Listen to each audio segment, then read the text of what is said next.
Hello, welcome to the Coachable Players Podcast. We got another episode, another great episode for you here. This podcast is built on the belief that the most successful athletes, employees, and business leaders share a trait. They are coachable. This podcast explores how they are coachable. This podcast explores how the lessons of being open to feedback, growing under pressure, and leading with humility extend far beyond the playing field. With these episodes, we want to inspire listeners to embrace coachability as a lifelong skill. That's what it's all about, brother. And I'm super pumped. I'm excited today. We have Rob Smith with the EAS, the Eastern Atlantic States Regional Council of Carpenters, Carpenter Technical College. Correct. Technical Centers. Technical Centers. Technical Centers. All good. So I can call you professor? No, I wouldn't go that far. I wouldn't go that far. But No, still a carpenter. Yeah, through. If you know me, you follow along the podcast and my work with KCA. It's a great partnership, a great friendship with the Carpenters Union. Best friends in the industry. You guys are awesome.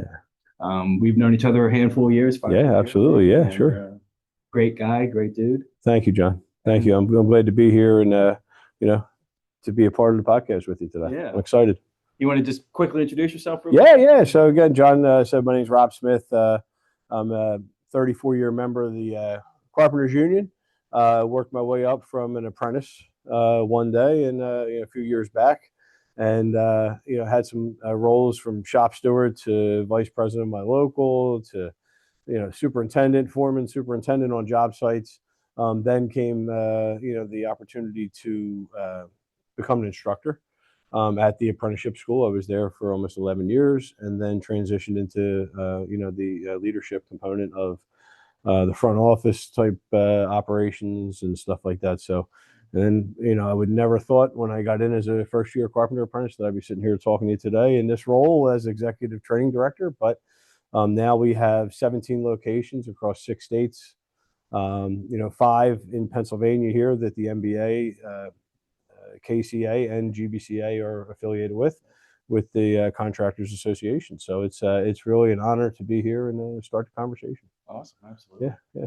Those that know me know I love sports. I love talking sports, and it was kind of the start of this podcast because there's so many people in the construction industry that have a sports background and a lot of mentors, a lot of skills that people developed along the way, like myself.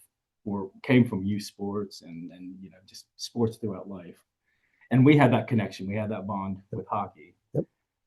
You're playing. Still playing, buddy. I laced him up again a few years ago, and asked my wife. She said, "What do you want for Christmas?" I said, "I need elbow pads in a bag," and she thought I was crazy. But there's some good things when you get back out on the ice, and it's talk about humility. It's definitely a humbling experience. Because you're not where you were when you were younger, but it's still a great time, and it's good to be a part of a team. Yeah. Position? Right wing, mostly, but I play defense Sunday night. So I was a little rusty on the D-line. Yeah. So that's the difference between Rob and myself. So Christmas, he got hockey gear to play. For Christmas, I got a USA hockey jersey. Yeah, now I'm working out. I'm going to get back out there.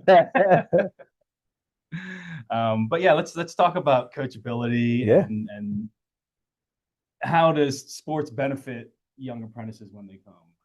Well, I think we started the intake process where we started years ago. It used to be you look at math scores to see if we're going to have an apprentice, if somebody's qualified to be an apprentice, and all that told us was, hey, they're great at math, but it didn't tell us about the person or the player. So we reviewed our intake process and we kind of tried to pull, talking to a 17, 18-year-old person is tough sometimes because the work experience can be lacking, right? They may have part-time job in high school or whatever their pathway is to getting to the Carpenters. But sometimes on a resume, it doesn't really reflect well, like, I have all this extensive work experience because it's just starting out. But the one thing that's on their resume, or that they were a captain of their team, or they played on a team, or something along those lines. And what I found in intake process, if I can get somebody to start talking about, tell me about a time when your coach came to you and said, we have to get something done on the field ice, whatever surface you're playing on the court, right? Then what did your coach say to you, and how did you get your teammates to buy in? That's success. That's success in a lot of industries, especially the construction industry. Yeah. So that to me was a great marker. I had that situation at an interview, and the kid was really having a tough time with his interview. And I saw he was captain of a soccer team, and I said, "Tell me about that time." And he didn't stop for an hour and a half, man. Yeah. And I think he's doing very well now as an artist. So he may even be a journeyman now. That was a few years ago. Awesome. Yeah. Let's kind of stay in that sure. space for a little bit here. Are there any certain traits or something that coachable people have? Yeah, I think it's number one. It's the ability to put yourself aside, maybe that ego aside, and following directions. Sometimes people have a problem with authority, and on the job site, contractor has a lot of money at stake. The union has invested a lot of money in training, in partnership with the contractors. Margins aren't very big on jobs. So we're selling a product that we're going to say that you're going to make sure that you're on time and you're ready to go to work and you're going to be productive. To be unable to follow instructions or directions is counterproductive. So the apprentice, having that commitment to excellence, to striving to be coachable, to be able to follow directions and not have a problem with authority, be able to put all that aside and say, hey, I'm new here and I want to learn, and have that thirst to learn is only going to, allow them to be coachable through their 4-year apprenticeship program to make them a better carpenter for a 30-year career of success. Absolutely. Yeah. So you touched on some kind of red flags. Yeah. If they're kind of issues on the job site or whatever, any sort of like green flags, like, yes, I see that. And you kind of touched on a little bit. Yeah, I mean, as a foreman, if I was running a job and an apprentice was, kind of willing to learn and just would come to you and say, hey, what do you need today? What can I do? What did I do wrong? Looking for feedback, that type of stuff. And I coached hockey for years and coached baseball and stuff like that. So I've been involved in sports one way or another through coaching my old high school. And that's really why I coached my old high school. I coached at the college level. Played junior hockey myself, and then coached my kids as they were coming up. So to see that and those traits, and ironically, I have some of my former players that have approached me to get into the apprenticeship program and are working and went through the apprenticeship program, have been successful, and are floor layer journeyman and carpenter journeyman. Yeah. So yeah, it's really something when you see that parallel and the physicality of any sport you play, the demand on your body, the demand is the same demand that's outside. I know getting up and coaching, I'd be, coaching a hockey practice, 5 a.m. was hockey practice. And these kids were 8 years old, but if a kid's going to get out of bed and with a smile on their face, to get a hot chocolate and maybe an egg McMuffin on the way to practice to be happy, or on the way home, to go skate and freeze their butt off in the cold, really, they're probably, you look outside, it's warmer in some of the rinks than it is outside today. But that skill, that work ethic is there, in athletes, I think. And we look for that when we're, looking for new apprentices. Yeah. So work ethic, coachability, open to feedback, all good stuff. Yeah. What about any sort of common pitfalls or common mistakes that you see with early apprentices that might have these traits, but they still kind of? Yeah. I mean, I guess it's also, it can be the apprentice, but it also has to have a good environment from the contractor. As an instructor, I know that, and I learned this as I went back to school to be a vocational ed instructor. I control the environment in the classroom. The contractor, if I have a bad day, or if I have a bad night the night before, or something just went totally south, and I come in the next morning and I have that bad attitude, I set the tone for that classroom all day long. Yep. Same thing goes for a contractor. If their foreman or super on the job had a bad night and brings that bad night onto the site with them, that could really, that hinders the growth of the team overall, especially the apprentice, because the apprentice is looking at that senior member to be that person, to be that leader. Yeah. And when offering feedback, you're doing that for a reason, to make them better and to improve the project success, all that good stuff. How do you get across the point that it's not personal? This isn't a personal attack on you. Yeah, we're trying to. You got to make sure that we're a service provider, and we tell the apprentices that we're here to make sure that we have a qualified workforce for the contractors, and we got to share what the real big picture is, what the big goal is, and that's the big goal. And if you do that and keep that in focus, then you'll be able to have a 30-year career and retire with dignity someday, and that's the goal. Yep. You know, we don't want them hopping around to different parts of the countries or hopping around to different contractors. We have a collectively bargained rate. There's great benefit structure here. You can raise a family here. And those type of things really support a middle-class lifestyle. My father was a union carpenter and supported myself and my two sisters. My mom was at home with us most of our life and, went back to work as we got older and stuff like that. But it really, gave us a very good start in life. Never had to worry about health benefits or anything like that. Awesome. And that's a struggle for a lot of folks. Yeah.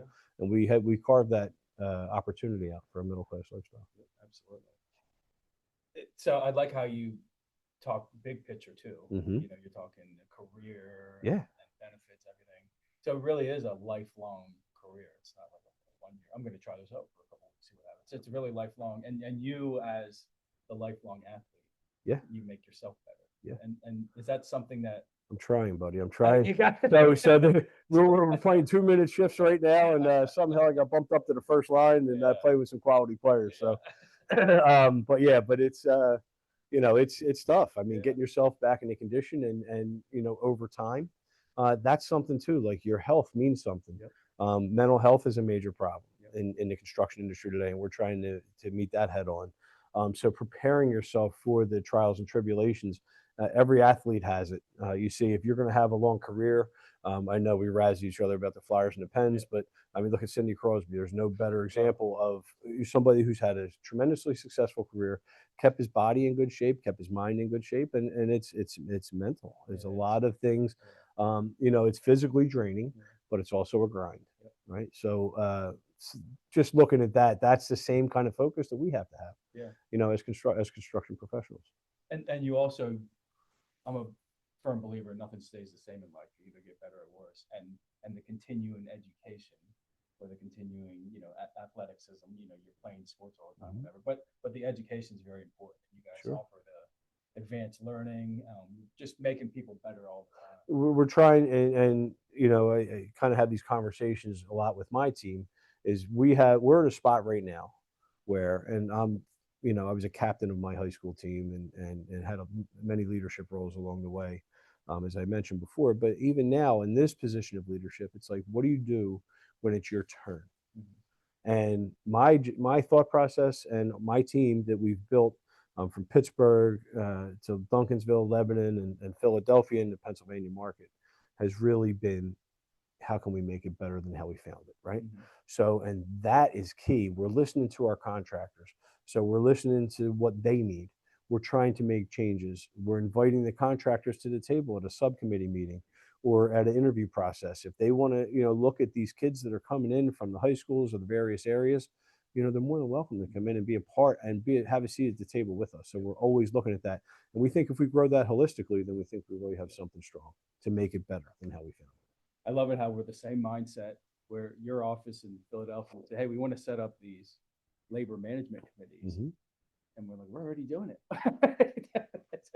So we're it's success. It's the only way. You have to have everybody seated at the table to have that conversation. And some of my best meetings that I go through, and you have some meetings that are not good, you have some meetings that are really good.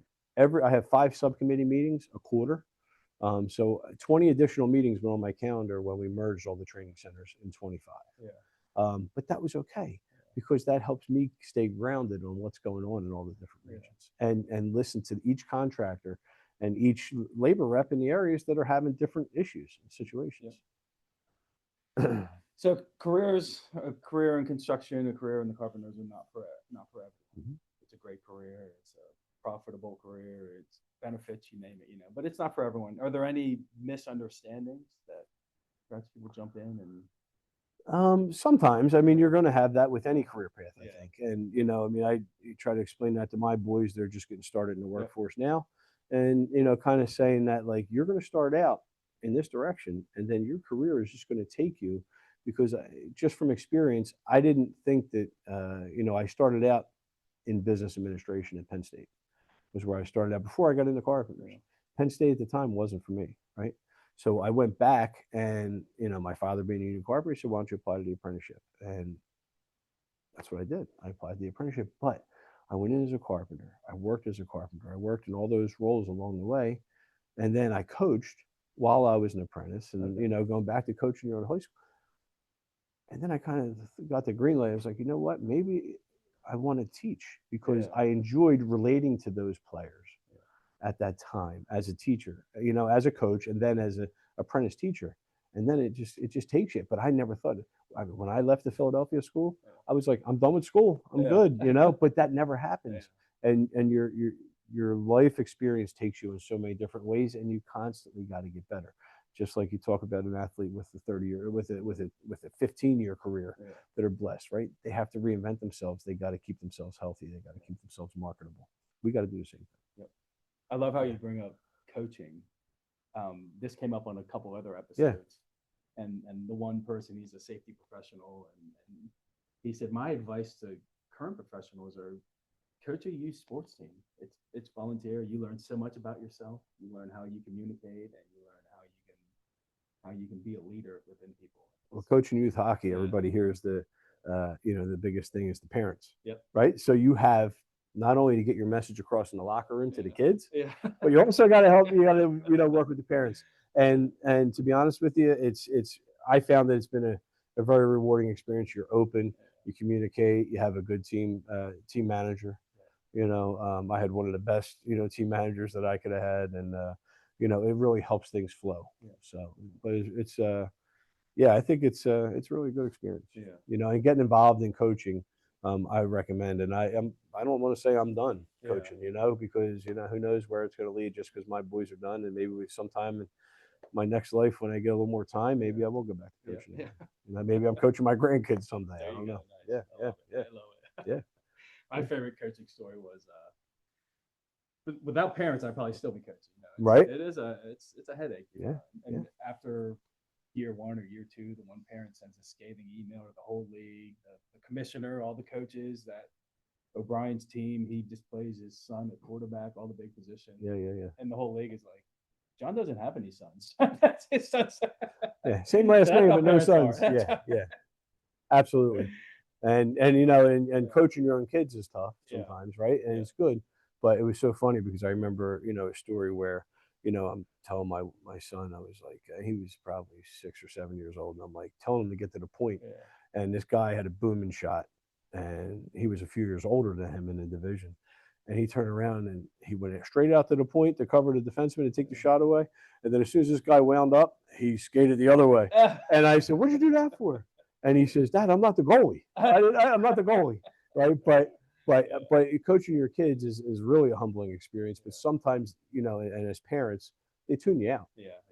But if I go over to my assistant coach and say, "Hey, tell them to do this, go in the corner or whatever, go on the breakout, do this or whatever," and boom, they do it. That's it. The next time. So it takes a village to do it, but it's also a great experience that I wouldn't trade it for. Absolutely. Yeah. Speaking of the village and the parents and that whole aspect, I get asked a lot, and I'm sure you get asked way more when it comes to college. If someone's confused, college, trades, I'm not really sure what direction to go down. What advice do you offer? So I started with my story. And that's kind of how I started, right? College or the trades. Getting out of high school in the early 90s and saying that, like, everybody had to go to college. So I used my career path to try to make something better, as I described. So we now have the best of both worlds. Mm-hmm.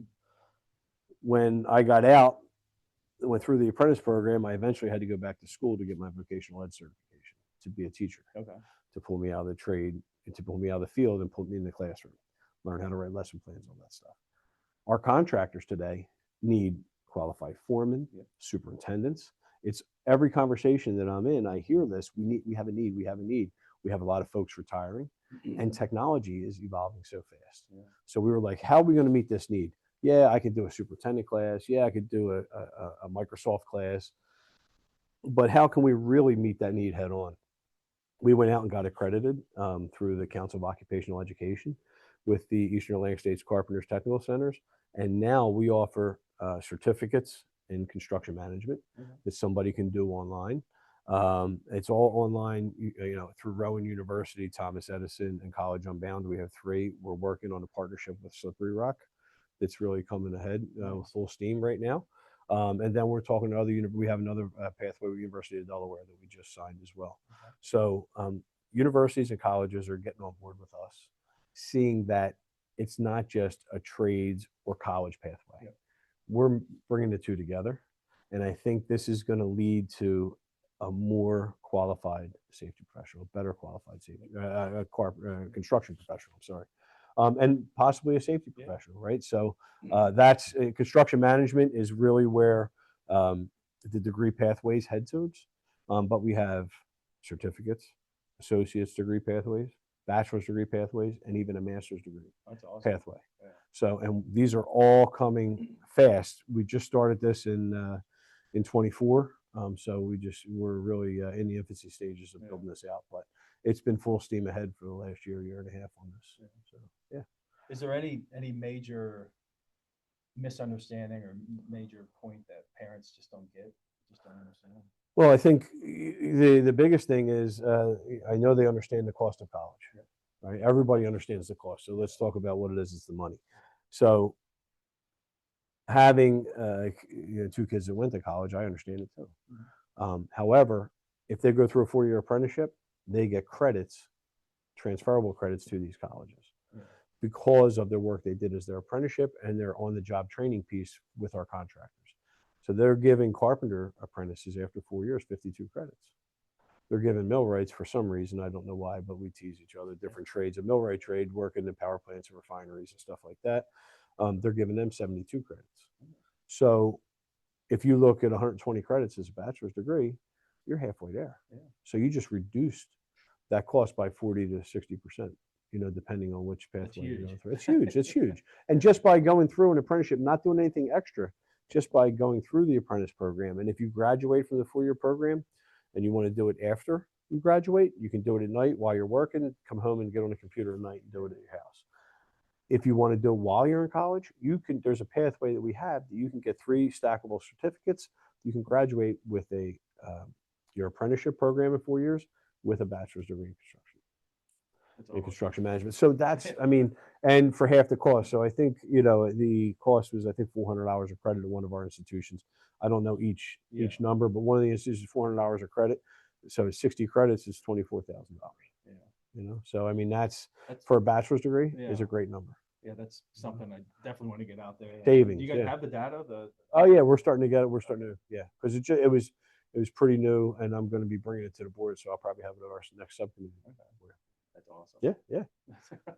Yeah. I know.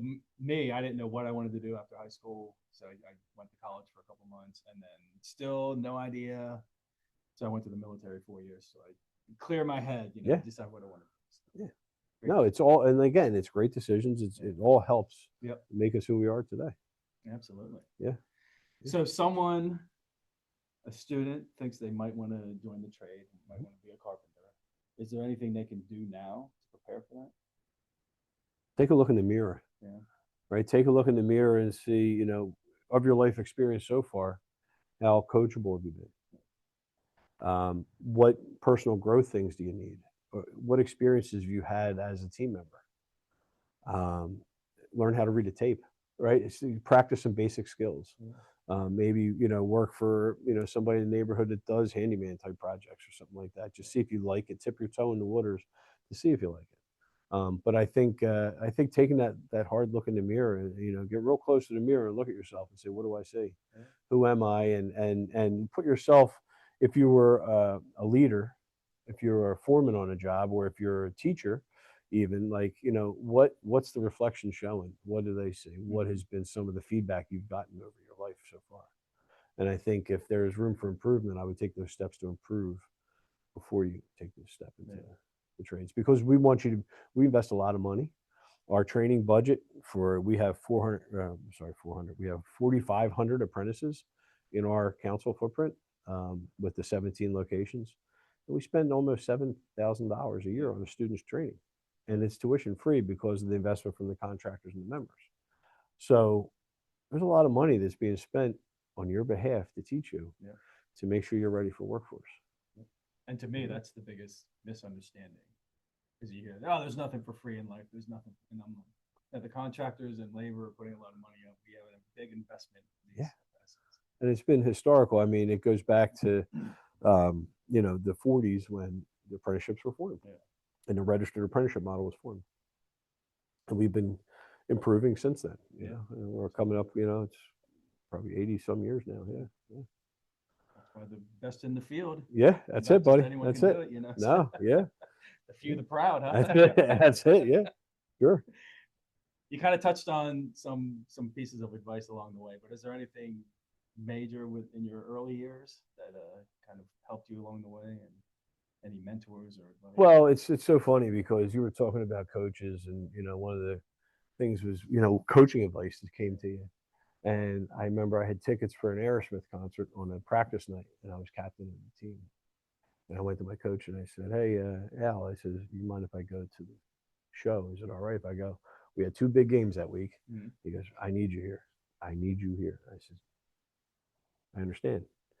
And he says, "I appreciate it." And he says, "Yeah, no problem." I said, "Yeah, no problem. I get it. I understand." And he says, "But I'm going to tell you something else too." He said, "I saw him. It was the best concert I ever seen." I said, "Oh, thanks." So going back, it's commitment. It's really the commitment. You're in it to win it. You're committed, and people kind of watch your actions as a leader, of how you carry yourself, what you do, and just when you don't think people are watching, somebody's always watching, and how you carry yourself. So that's my biggest thing: is you be true to who you are, be committed, and always try to be better every day. Absolutely. Yeah. I have a similar story. Mine's hockey related. Yeah. Last year, the Pittsburgh Penguins were having a ceremony to honor Jaromir Jagr. Sure. And one of the signatory contractors, called and said, "Hey, I got some extra tickets. You want to bring a buddy? You can go." And it was a Sunday night game in Pittsburgh. And actually, it was we had a Carpenter meeting right here in Lebanon. Yeah. Monday morning, first thing Monday morning. And I'm like, I really want to go to that game. I really want to go, because I was in Pittsburgh already, because we had a family dinner on Saturday. And he said, "Oh, why are you here? You go to the game."